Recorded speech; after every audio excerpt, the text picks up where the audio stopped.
Bienvenue dans notre maison en Australie. Bienvenue chez nous. Je ne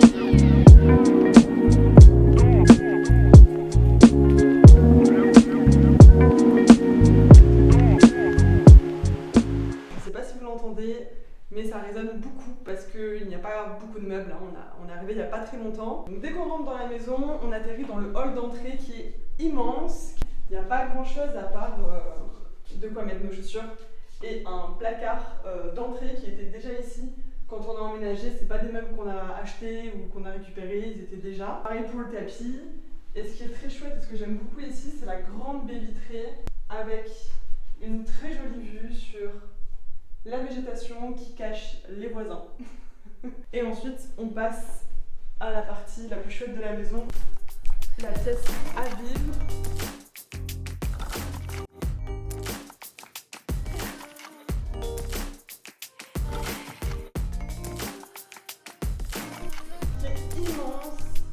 On a la partie salon qui est ici, où j'ai essayé de faire des petites décorations, un petit aménagement. Parce que comme je vous l'ai dit, il n'y avait vraiment rien du tout dans la maison quand on est arrivé.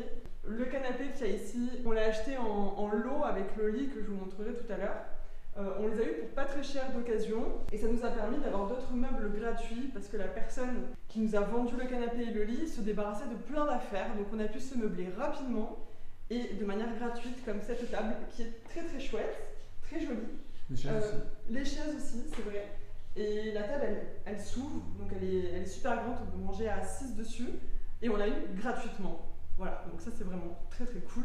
Donc voilà pour le salon, j'ai mis des petites décorations avec mes livres de sorcières évidemment. C'est la partie vraiment où on mange, où on essaie de manger, parce que généralement on mange beaucoup sur le canapé.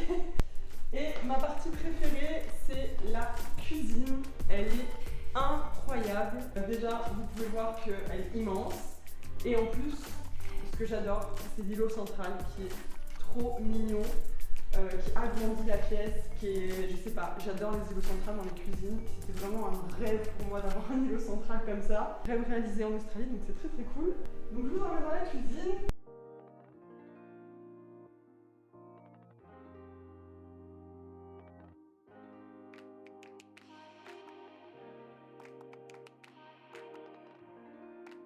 Il y a énormément de rangements partout, des placards, en haut, en bas, il y en a aussi derrière. Ça nous permet de ranger pas mal de choses parce qu'il n'y a pas trop de rangement après dans la maison. L'élément préféré de ma cuisine après l'îlot central, c'est cet énorme four, la crédence qui est juste magnifique. Donc c'est un four qui est bon, électrique pour la partie four, mais au niveau de la gazinière c'est à gaz du coup. Et le four est vraiment énorme. Donc pour cuisiner, c'est la folie. On avait regardé sur internet pour connaître le prix de ce four. Il coûte 3000 $, soit environ 2000 €. Donc cuisiner dans un truc qui vaut 2000 €, c'est très très cool. Donc ensuite on a toute la cuisine, voilà, rien d'exceptionnel avec 2-3 petites choses que j'ai mises. Ensuite au niveau de l'organisation, j'essaie de faire un petit peu ce que j'ai pu avec ce qu'on avait, parce qu'encore une fois on ne peut pas acheter énormément de choses, étant donné qu'on ne sait pas encore si on va rester plus d'1 an ou plus de 6 mois aussi dans la maison. En tout cas c'est prévu qu'on reste au minimum 6 mois ici. On a un contrat entre guillemets qui nous sécurise pendant 6 mois à la maison. Et voilà, l'objectif c'est de rester plus longtemps parce qu'on se plaît vraiment ici. Je vous montrerai après l'extérieur avant qu'il fasse nuit pour vous montrer à quel point on est vraiment bien. Donc on n'a pas acheté grand chose. Le grille-pain, je l'ai eu gratuitement par la même personne qui nous a vendu le canapé et qui nous a donné la table. Et puis ça on l'avait acheté pas très cher à Kmart. Kmart c'est l'équivalent de Action en mieux. En beaucoup mieux. Donc voilà, c'est très cool. Là, j'ai organisé la partie petit déjeuner. Des petites choses qui font mon plaisir. Le frigo, pareil, c'est les propriétaires qui nous l'ont mis en place, enfin qui nous l'ont donné. On a une jolie petite fenêtre qui donne sur la piscine. Je sais pas si on voit très très bien. Si jamais j'en ai marre de voir la piscine, bah je peux tout fermer. Il n'y a pas de rideau ici. Il n'y a que ça dans la maison, à part les grandes baies vitrées. Là, j'ai mis mes légumes. Et puis, comme je vous disais, il y a beaucoup de rangements ici. Donc voilà, on s'organise un peu comme on peut, mais en tout cas pour cuisiner c'est vraiment un plaisir. Ensuite, je vais vous emmener sur la partie salle de bain, même si c'est pas la partie la plus intéressante. Donc la salle de bain est assez grande, en tout cas pour nous deux, c'est très bien.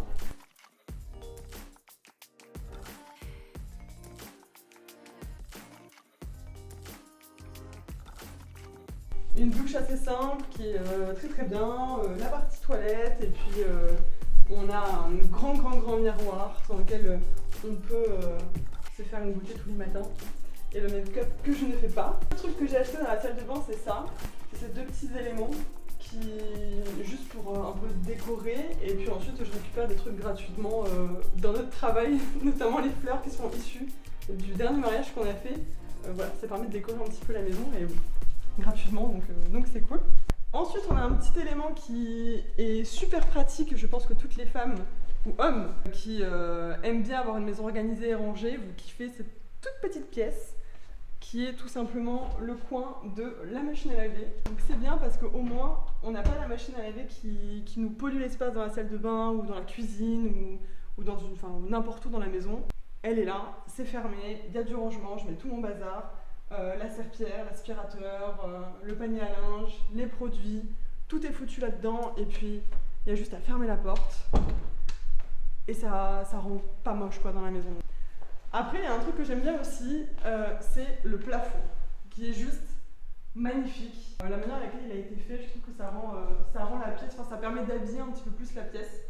Et je trouve ça très sympa avec les spots qui sont intégrés. Ensuite, un truc que j'aime aussi beaucoup, c'est la tapisserie qu'ils ont mise ici, qui permet d'habiller aussi un petit peu la pièce parce que tout est très très blanc, les meubles, la cuisine, tout est blanc. Donc ça donne un peu de couleur. Ensuite, on passe à la première chambre, qui est donc notre chambre à coucher.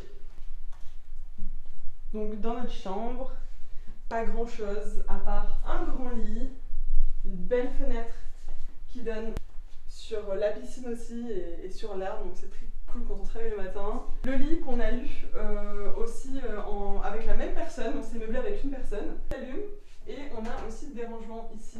On a des petites lampes qui sont très mignonnes qui étaient déjà présentes, hein, on les a pas achetées, c'était déjà intégré. Les petites commodes, elles étaient aussi dans la maison quand on est arrivé. Et puis on a deux grands placards, rien que pour nous. Donc là, on a ma partie qui s'ouvre des deux côtés. Ça, c'est que ma partie. Et là, on a la partie de mon chéri. C'est trop bien, parce qu'on a beaucoup de rangements. Alors évidemment, il n'y a pas beaucoup de vêtements, parce que la plupart de nos vêtements sont en France. Mais on pourra les récupérer au fur et à mesure quand on sera un peu plus sûr de rester de manière plus long terme. Et maintenant je vous emmène dans la dernière pièce de la maison qui est très chouette pour moi parce que vu que je travaille beaucoup de la maison, ça me permet d'avoir mon petit espace qu'il faut encore que j'aménage.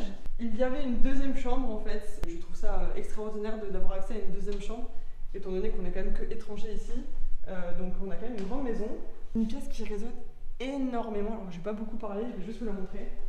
Un peu sombre parce qu'il manque des lumières, on est en train de les réparer. Et voilà mon espace bureau. Et ici, il y a mon espace poterie, parce que je me suis mise à la poterie pour éviter de travailler trop et d'arriver à faire des pauses et faire de la décoration aussi dans la maison pour pas très cher.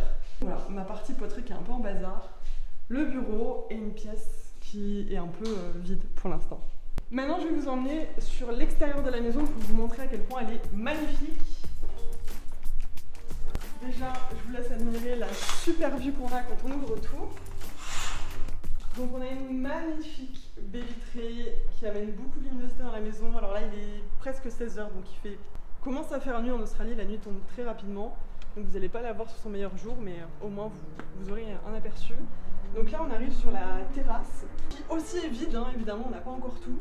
Mais on a une grande terrasse rien que pour nous. Là, j'avais pensé à mettre là, puis je suis en train de chercher si je peux mettre quelque chose pour qu'on puisse la rendre un petit peu plus cocooning. Puis voilà, là c'est toute notre terrasse. Ce que j'adore dans cette maison, c'est les briques qui sont magnifiques. La couleur, toute la maison elle est en briques comme ça. Ça donne un charme monstrueux et je trouve ça vraiment très joli. On peut le voir sur la maison en face. Oui, on peut le voir sur la maison en face. Ensuite, je vous emmène un petit peu à l'extérieur pour qu'on puisse la voir et je vais vous expliquer pourquoi il y a une maison qui est juste ici. On vit dans un granny flat. Un granny flat en Australie, ça veut dire granny flat, c'est la maison de la grand-mère. Et donc c'est assez courant en Australie d'avoir une grande propriété avec deux maisons, une grande et une plus petite, qui est souvent réservée justement à la grand-mère et ici qui peut être louée à d'autres personnes. Donc en fait on a deux maisons de location dans le même terrain. C'est pas quelque chose qu'on connaît en France, en tout cas je crois pas qu'on en ait C'est beaucoup. une dépendance, ça dépend. Ouais, c'est des dépendances en fait, c'est Et on ça. a moins de place, donc en général, Ouais, il y en a peut-être moins. tu les vois moins en tout cas. Ou alors nous, ce qui est plus courant, c'est d'avoir le bas à louer et en haut, il y a les propriétaires. Ça, c'est souvent dans une même maison, ça arrive souvent. Et cette maison est bien plus grande, elle fait le double en fait de la nôtre, avec deux fois plus de chambres, une cuisine qui est beaucoup plus grande, enfin bref, il y a plus de choses. Elle vaut 2 fois plus cher évidemment en location et pour l'instant elle est vide parce qu'ils ne trouvent pas encore de locataires. Donc ça fait 3 semaines qu'on est là, toujours pas de locataires, donc on a vraiment toute la maison pour nous, avec la piscine, tous les espaces, donc on profite un max. Alors voilà un petit peu le jardin. La piscine avec plein de caca de canards, parce que les canards adorent chier sur le rebord de la piscine tous les jours, ça rend dingue les proprios. Mais moi je trouve ça très drôle, et puis ce qui est vraiment magnifique, c'est quand on se retourne et qu'on voit. Je trouve magnifique.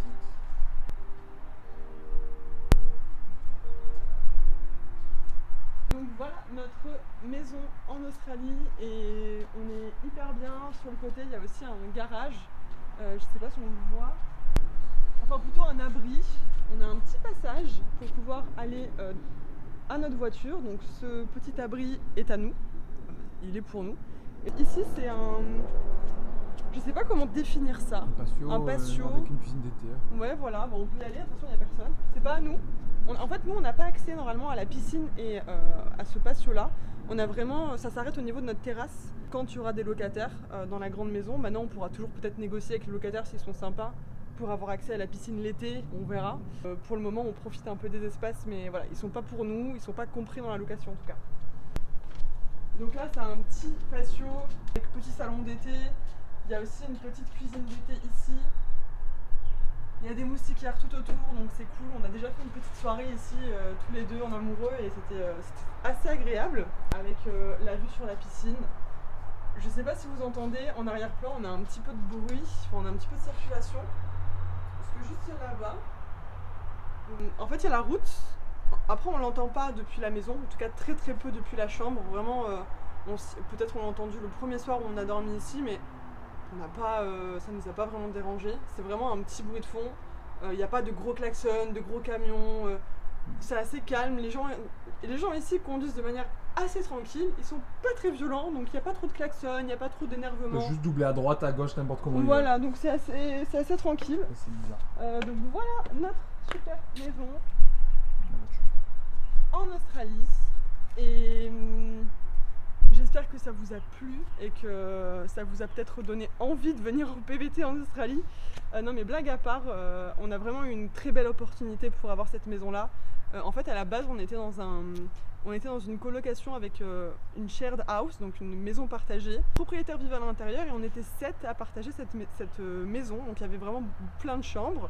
La maison était très grande, on avait une belle piscine, on avait un jacuzzi, on avait vraiment 1 milliard de choses. Le seul souci, c'est que voilà, on est en couple, on a besoin de notre intimité, et comme notre objectif était vraiment de venir s'installer en Australie de manière définitive, et surtout donc de connaître ce qu'est la vie ici, de vraiment s'imprégner de la vie dans le pays, comme quand on vivait en France en fait, d'avoir le même train de vie, d'avoir les mêmes routines, etc., pour pouvoir voir si ça nous plaisait ou non. Le fait qu'on soit en colocation comme ça avec des étrangers, etc., ça cassait un peu ce truc-là. Donc on est tombé sur une opportunité, sur un site qui s'appelle Flatmates et qui nous a permis donc d'avoir cette super maison. On a négocié pour l'avoir en entière. Donc on paye $550 par semaine à 2 avec électricité. Alors il n'y a pas de chauffage ici, il n'y en a pas trop besoin, même s'il fait un peu froid en ce moment, mais il n'y en a pas vraiment besoin. Donc électricité, eau, le gaz, donc la gazinière, etc. On a aussi internet qui est compris. Donc $550, ça fait environ, ramené au mois du coup, en euros, ça fait à peu près 1300 € par mois, je crois, si je dis pas de bêtises. Alors là, vous allez vous dire, mais c'est super cher. En fait, on gagne beaucoup plus pour un travail qu'on fait pas forcément sur du temps plein. Donc du coup, en fait, sur notre salaire, ça va plus ou moins parce qu'on gagne moi, je gagne entre 2000 et 2500 $ par mois. Et mon compagnon, il gagne entre 3000 et 3500 $ par mois. Ça nous permet largement de pouvoir amortir la maison et de pouvoir aussi vivre tout simplement avec les courses, etc. Donc c'est pas si cher que ça au niveau des prestations et Je sais pas si on peut vraiment trouver l'équivalent en France, en tout cas je pense pas au niveau des prestations qu'on a. Et on n'a pas eu besoin de déposer un dossier avec des garants, etc. On a juste eu besoin de prouver qu'on gagnait suffisamment d'argent, donc d'envoyer nos fiches de paye en fait à la propriétaire, d'envoyer aussi quelques garanties, notamment l'argent qu'on avait de côté. Et ça nous a permis d'avoir la maison et ça s'est réglé en 3 jours. On est venu, on a visité la maison, on est tombé sous le charme, c'était exactement ce dont on avait besoin et ce qu'on cherchait. Et donc elle nous a dit bah vous pouvez emménager quand vous voulez, donc voilà, ça a été très très rapide. Et du coup ça fait 2 semaines qu'on est dans cette superbe maison dans laquelle on est hyper heureux. Donc voilà pour le home tour, j'espère que ça vous a plu. Je vais essayer de reprendre les vidéos sur YouTube et de faire des petites vidéos comme ça à propos de l'Australie, de mes projets et de plein de choses de manière un petit peu régulière sur les réseaux. Et si vous voulez voir un petit peu tout ce que je vais faire sur YouTube, n'hésitez pas à vous abonner, à activer la cloche. Et puis on se dit à bientôt pour une nouvelle vidéo. Salut!